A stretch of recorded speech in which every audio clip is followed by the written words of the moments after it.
I'm Kelly Jones, author of the Unusual Chickens series, illustrated by Katie Kath, about a girl taking care of chickens with superpowers, and Sauerkraut, illustrated by Paul Davey, about H.D. Schenk, who meets the ghost of his great-great-grandmother who needs his help making sauerkraut. I love libraries because they help me to explore and expand the world inside my head, to learn and to reach out. As I'm writing, I'm constantly asking questions. What if? How? Why? What? I find the answer when my own experiences and imaginings meet others. You can't put that in one book or one shelf of books. You can only collect it in vast, constantly changing knowledge bases that include and celebrate people and communities as well as books. It takes resources and work to open that up for all people, not just a few. I grew up in a small town. There were no bookstores, but there was a small library with an even smaller budget. That library was my portal to the world, real and imaginary. It's the reason the kids in my novels go to the library when they have questions, because they need answers, not just search results, and they trust the library to help them. This is the scene in Sauerkraut when H.D. and Eli are doing some research to try to find out if this ghost really exists.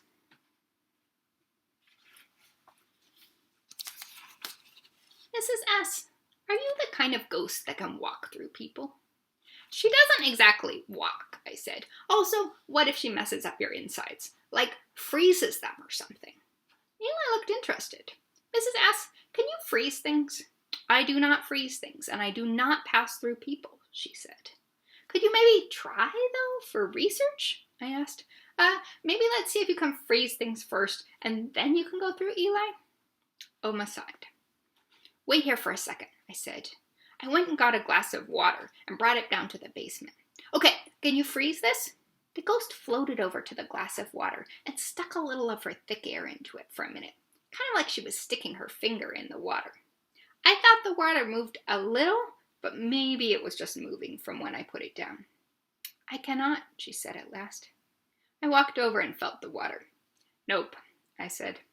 Eli came and felt it too. We made notes. Maybe we should stop there, I said. No, this is for science. We need to do all the tests we can think of, Eli said. Mrs. S., will you please float through me? If you insist, she said, and started floating slowly toward him. She's coming your way, Eli. Are you ready? I asked.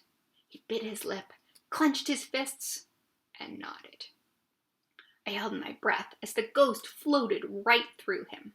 Eli didn't flinch. She's through, I said. Make a note that I do not like to do that, Oma said. Why not? I asked. It is not the kind of thing a person does. I made the note and explained it to Eli. Well, of course a person doesn't do that. That's a ghost thing, he said. But don't worry, it doesn't hurt.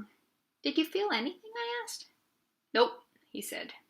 Which should have made me feel better, because it would have been awful if she'd accidentally frozen his insides. But I still didn't feel good. I guess you really can't sense her, I said, looking at my shoes. Or maybe my head isn't working right, and she isn't actually here at all. Maybe I need help. Maybe we should tell my parents.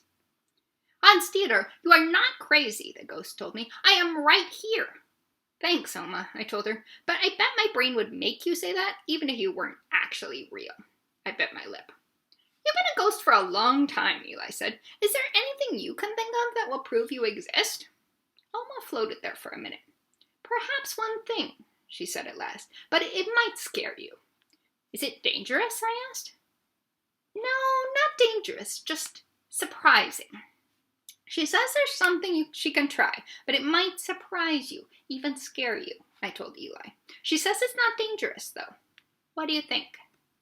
Eli looked nervous, but he lifted his chin up and said, Let's do it. The ghost came right up in front of me, so close the whole room looked blurry through her thick air, so close that all I could smell was that sweetness. Hans Dieter, are you ready? I lifted my chin up too. Ready, I told her, and held my breath. Curious what happens next?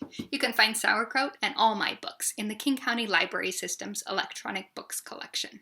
Take care and have a great read.